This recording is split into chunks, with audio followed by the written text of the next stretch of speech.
Dubai एक ऐसा शहर जहां जाने और काम करने की तमन्ना एशिया के कई लोग रखते हैं।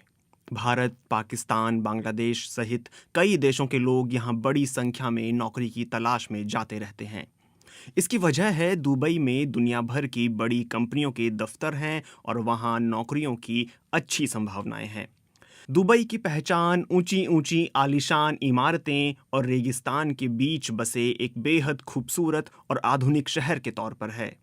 लेकिन ऐसा लगता है कि अब इसकी यह चमक कुछ धूमिल होने वाली है। दुबई चैम्बर्स ऑफ कॉमर्स के एक सर्वे के अनुसार दुबई के तकरीबन 70% बिजनेस अगले 6 महीने में कोरोना वायरस महामारी की वजह से बंद हो सकते हैं। गुरुवार शाम को एक सर्वे का नतीजा सामने आया है। इसमें कहा गया है कि दुबई की 90% से अधिक कंपनियों के मुताबिक 2020 की पहली तिमाही में उनकी सेल और टर्नओवर में भारी गिरावट दर्ज की गई है। दुबई चैम्बर ऑफ कॉमर्स के अनुसार महामारी की वजह से हुई वैश्विक आर्थिक सुस्ती का सबसे ज्यादा असर छोटे और मझोले उद्योगों पर पड़ा है। पर्यटन क्षेत्र से जुड़ी अधिकांश कंपनियों, रियल एस्टेट की आधे से ज्यादा कंपनियों, होटल रेस्टोरेंट के मालिकों समेत रिटेल उद्योगों से जुड़े लोगों का कहना है कि उनके काम में 70% की गिरावट आ चुकी है और दूसरी तिमाही के नतीजे और भी ज्यादा भयानक हो सकते हैं।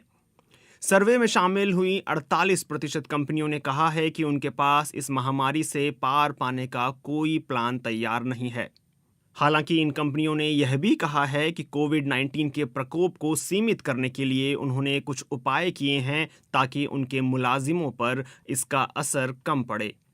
दुबई स्थित कंपनियों पर कोरोना वायरस महामारी के असर को कम करने के लिए क्या किया जा सकता है, इस बारे में दुबई चैम्बर ऑफ कॉमर्स ने कुछ सुझाव भी दिए हैं। संस्था ने कहा है कि कंपनियों को कानूनी कार्यवाहियों से राहत मिलनी चाहिए, किराए में कुछ रियायत मिलनी चाहिए, उससे जुड़े सरकारी खर्चों में कुछ कमी की जानी चाहिए। साथ ही सरकारी फीस माफी के अलावा इन्हें फाइनेंस मुहैया कराए जाने चाहिए।